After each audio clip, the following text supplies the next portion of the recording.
अगर कोई हम लड़कियों से पूछे सबसे मुश्किल काम क्या है तो मैं कहूँगी पैकिंग करना। नमस्कार दोस्तों, स्वागत है आप सभी का मेरे नई मिनी ब्लॉग में। और 2 दिन से ब्लॉग नहीं आए हैं भाई। मैं दिल्ली गई थी शादी में और वहाँ पे जियो के नेटवर्क इतने बुरे थे कि मैं कुछ भी अपलोड नहीं कर पाई हूँ। तो अब मैं अपने व्लॉग्स डाल रही हूँ, तो अब आप कंटिन्यू देखेंगे। तो मेरे को आज करनी थी अपनी पैकिंग, और पैकिंग ऐसी वैसी पैकिंग नहीं करनी थी। एक तो ये नॉर्मल शादी की पैकिंग, भाई मुझे नॉर्मल अपना सामान भी पैक करना था। हम लड़कियों का सबसे मुश्किल काम ही होता है पैकिंग करना। अब उस पैकिंग में सबसे बड़ी चीज़ ये है कि अगर आप अकेले हो तो आप फिर भी बहुत सारी चीज़ें, आप ये होता है ना, ये ले जा लो वो ले जा लो, लेकिन नहीं, मेरे साथ मेरा बेटा भी है तो उसी के साथ साथ मुझे उसके कपड़े भी ले जाने थे। और सबसे डिफ़िकल्ट टास्क मेरे लिए वही था।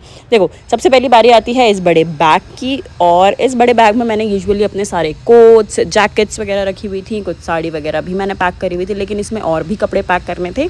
और मैंने इस बैग को इतना ठूसा था कि ये बैग बंद ही नहीं हुआ। जिसमें मेरी मदद करी है मेरे बेटे ने। मैंने अपने बेटे को बिठाया, मैं खुद भी बैठी और फिर जाके ये बैग हमने बंद किया है।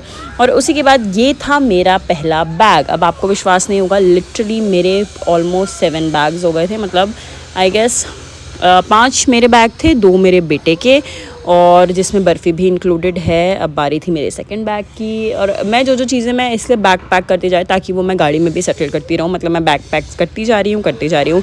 मेरे हस्बैंड उनको कार में सेटल करते ही जा रहे हैं, क्योंकि बैग्स बहुत ज़्यादा हो रहे थे। तो मुझे ऐसा अभी भी छोटा मोटा सामान मेरा फिर भी एक्स्ट्रा था जो बैग में नहीं आया। और उसी के बाद मैंने कुछ नहीं मिला मुझे, तो मेरे को एक बड़ी पॉली बैग मिली। मैंने सारा का सारा सामान उसमें ही डाल दिया।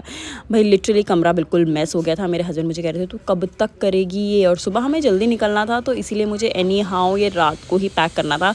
और जो बर्फ़ी मेरा बेटा है उसको हमेशा से ही यही लगता है कि मैं उसको छोड़कर चली जाऊँगी, तो इसीलिए वो रात भर सोता नहीं है, मेरे बैग के ऊपर ही बैठा रहता है। अब फाइनली मेरे कुछ बैग्स और पैक हो चुके हैं। और देखा, मैंने जैसा कहा था मुझे कुछ नहीं मिला, तो मैंने पन्नी में ही सब कुछ डाल दिया है। अब ज़्यादा कुछ ऐसा बचा नहीं है। अब भाई लिटरली मेरा हेडेक इतना ज़्यादा होने लगा कि पूछो ही मत। अब काम करने जाती हूँ, कांड हो जाता है। करने तो मैं काम गई थी, भाई मेरे सर पे इतनी ज़ोर से लगी है ना, क्यों लगी है मुझे खुद भी नहीं पता। मिलते हैं कल, आपको मिलेंगे, बाय बाय।